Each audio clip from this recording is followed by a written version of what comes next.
First of all, congratulations for your this beautiful achievements. படிப்புல சாதிக்கணும் தான், படிப்பும் சாதனை தான், அதான் மறுக்கல. பட் அதுக்காக பர்டிகுலரா ஒரே ஒரு படிப்புல மட்டும் நம்ம அச்சீவ் பண்ணியே ஆகணும் அப்படின்னு நினைக்கிறது ஒன்றும் சாதனை கிடையாது. ஒரே விஷயத்தை பத்தி திரும்ப திரும்ப யோசிச்சு உங்க ஆங்ஸைட்டியை ஏத்திக்காதீங்க. அவ்வளோ ஸ்ட்ரெஸ்ஃபுல் ஆக வேண்டிய அவசியம்லாம் ஒண்ணுமே கிடையாது. இது நான் ஏன் சொல்றேன்னா, நீட்டு மட்டும் தான் உலகமா?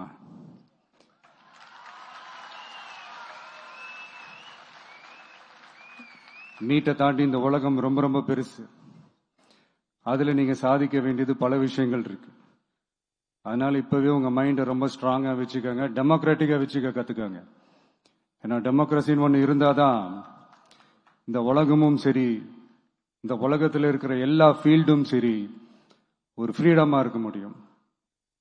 அது மட்டும் இல்ல, ஒரு முறையான ஒரு டெமோக்ரஸி இருந்தாலே போதும், எல்லாருக்கும் எல்லாமும் ஈக்குவலா கிடைக்கும். அதனுடைய ஃபர்ஸ்ட் ஸ்டெப்பா உங்க வீட்டில் இருக்கிற எல்லார்கிட்டையும் சொல்லுங்க, அவங்களுடைய ஜனநாயக கடமையை ஒழுங்கா செய்ய சொல்லுங்க.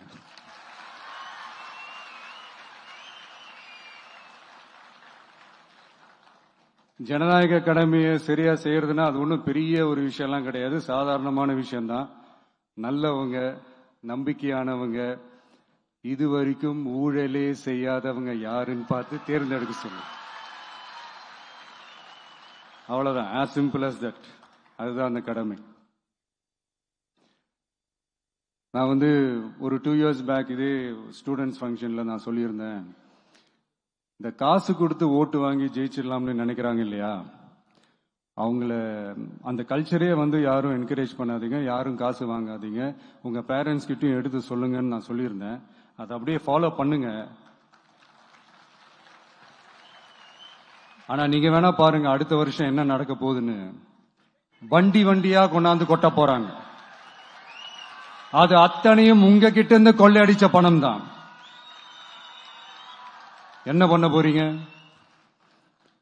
என்ன பண்ணணும்னு உங்களுக்கு கரெக்டா தெரியும். அது நான் சொல்லிதான் புரிய வைக்கணும்னு ஒன்னும் அவசியம் இல்லை.